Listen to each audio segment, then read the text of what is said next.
Good morning. How are you all today? Thank you for visiting with us and welcome to Bible class with Andre and Betty. We're continuing our studies from the book of 2 Kings, and we're in chapter 15.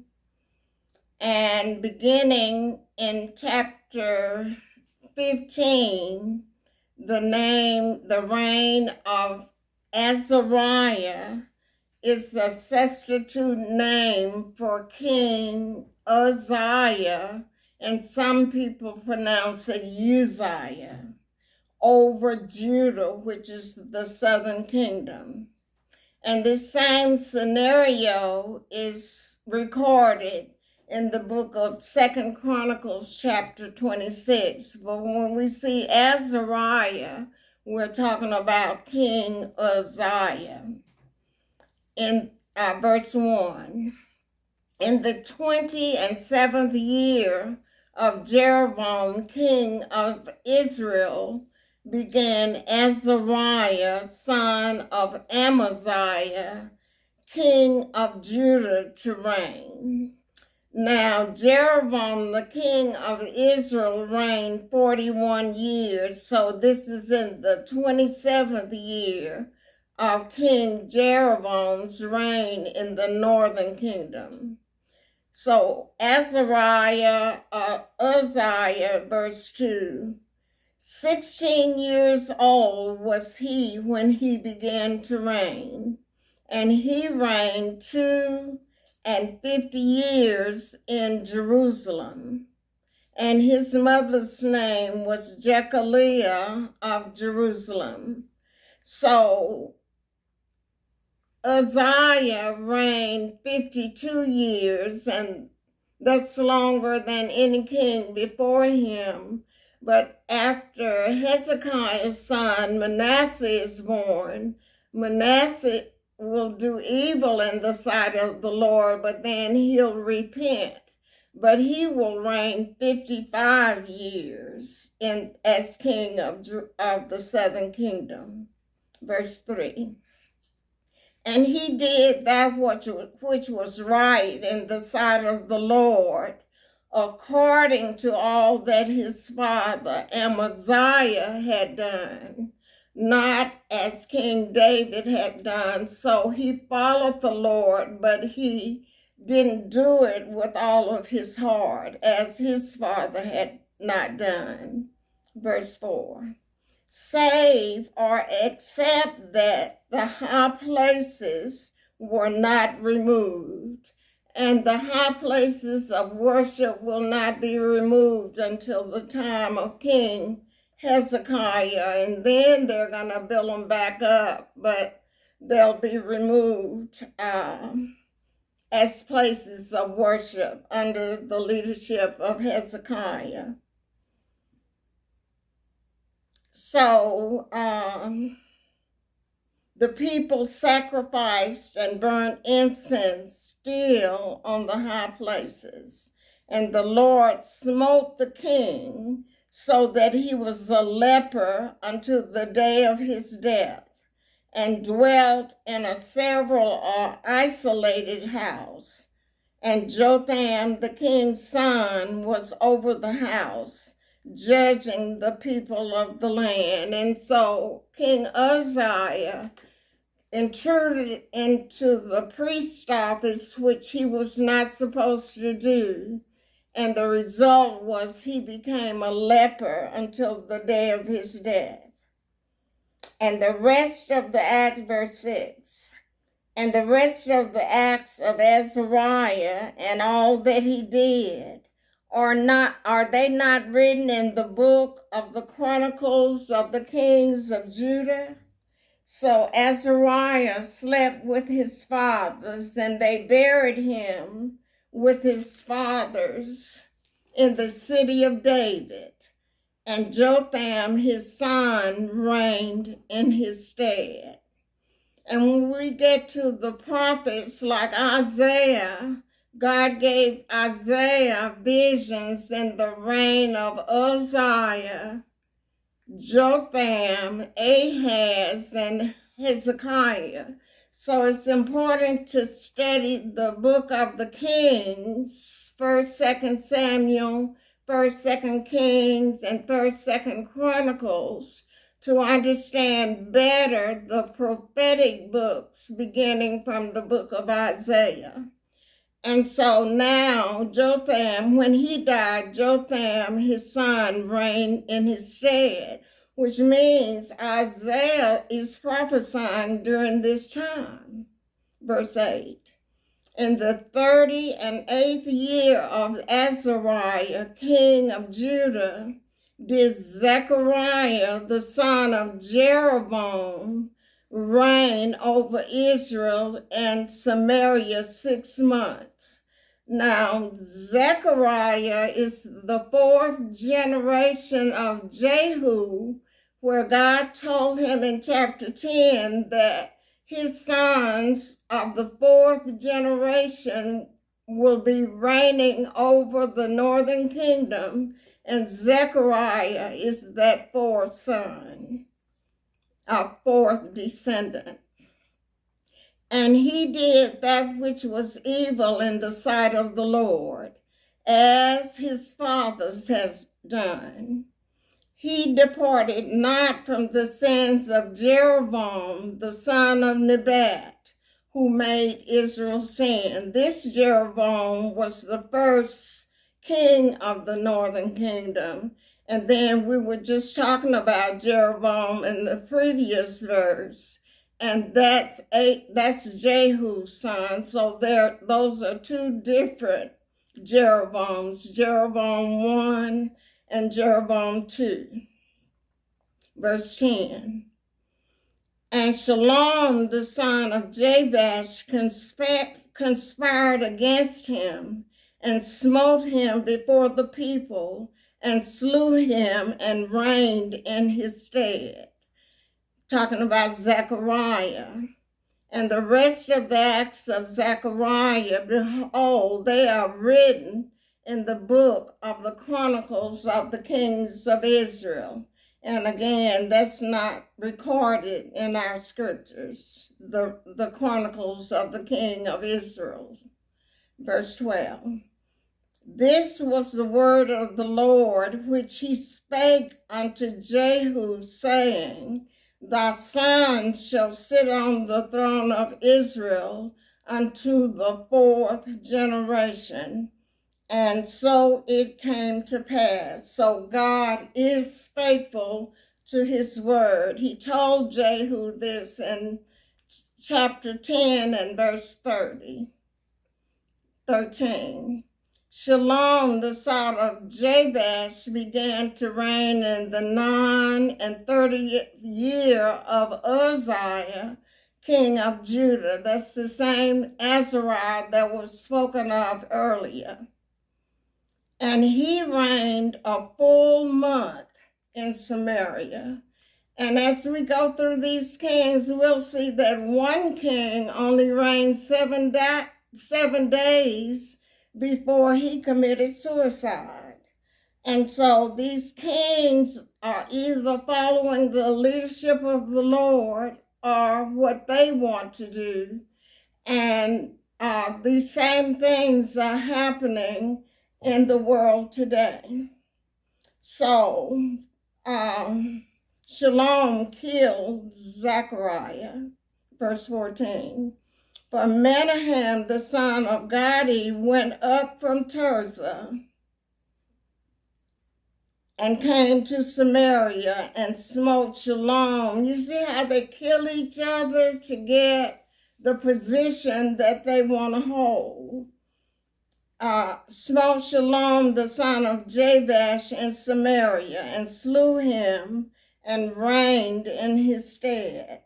And the rest of the acts of Shalom and his conspiracy, which he made, behold, they are written in the book of the Chronicles of the Kings of Israel. Verse 16. Then Menahem smote Tirzah, and all that were therein, and the coast thereof from Tirzah, because they opened not to him. Therefore he smote it, And all the women therein that were with child, he ripped up. He would just cut the cruelty and the violence of these people, and how cruel people can be who are in any role, but especially leadership roles, having power over people that live under their leadership. Verse 17.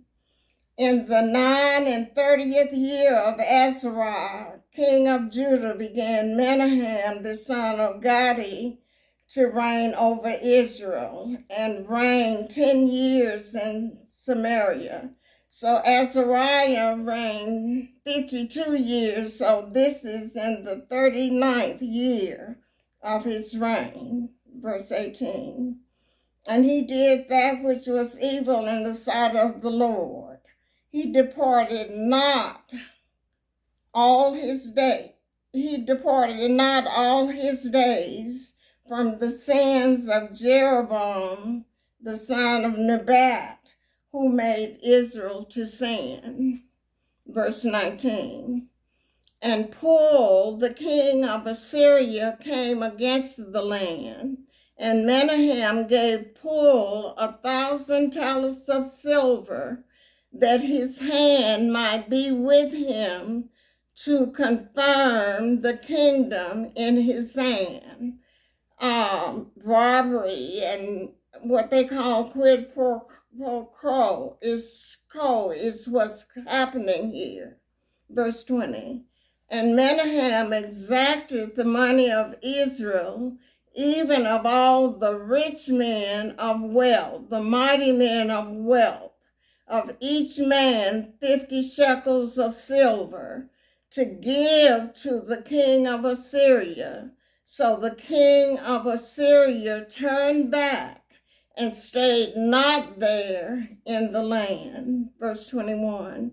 And the rest of the acts of Menahem and all that he did, are they not written in the book of the Chronicles of the Kings of Israel? And Menahem slept with his fathers, and Pekahiah, his son, reigned in his stead. Verse 23. In the 50th year of Azariah, king of Judah, Pekahiah, the son of Menahem, began to reign over Israel and Samaria, and reigned 2 years. And he did that which was evil in the sight of the Lord. He departed not from the sins of Jeroboam, the son of Nebat, who made Israel to sin. So there are going to be 19 kings in the northern kingdom, and all of them departed and did evil in the sight of the Lord. Verse 25. But Pekah, the son of Remaliah, a captain of his, conspired against him and smote him in Samaria, in the palace of the king's house, with Argob and Ariel, and with him 50 men of the Gileadites. And he killed him and reigned in his room. Corruption throughout the period of the kings. 26. And the rest of the acts of Pekahiah and all that he did, behold, they are written in the book of the Chronicles of the Kings of Israel. In the 52nd year of Azariah, or Uzziah, king of Judah, Pekah, the son of Remaliah, began to reign over Israel in Samaria, and reigned 20 years. And he did that which was evil in the sight of the Lord. Verse 28. He departed not from the sins of Jeroboam, the son of Nebat, who made Israel to sin.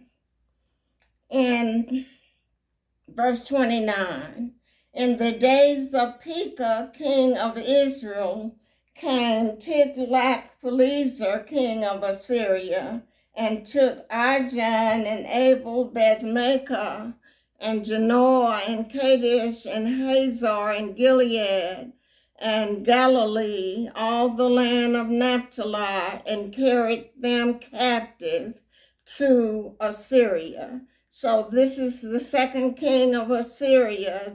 From verse 19, his name is Pul, and this man is Tiglath-Pileser, king of Assyria. And these are towns and people that he carried captive to Assyria. Verse 30. And Hoshea, the son of Elah, made a conspiracy against Pekah, the son of Remaliah, and smote him and slew him and reigned in his stead in the 20th year of Jotham, the son of Uzziah. Now, this 20th year of Jotham is his age, because we'll read in verse 33, he was 25 years old when he began to reign. And the rest of the acts of Pekah and all that he did, behold, they are written in the book of the Chronicles of the Kings of Israel. In the second year of Pekah, the son of Remaliah, king of Israel, began Jotham, the son of Uzziah, king of Judah, to reign. 25 years old was he when he began to reign, and he reigned 16 years in Jerusalem. And his mother's name was Jerusha, the daughter of Zadok. And he did that which was right. This is the king of the southern kingdom. And he did that which was right in the sight of the Lord. He did according to all that his father Uzziah had done. But he's not going to intrude into the priest office. Verse 35. However, the high places were not removed.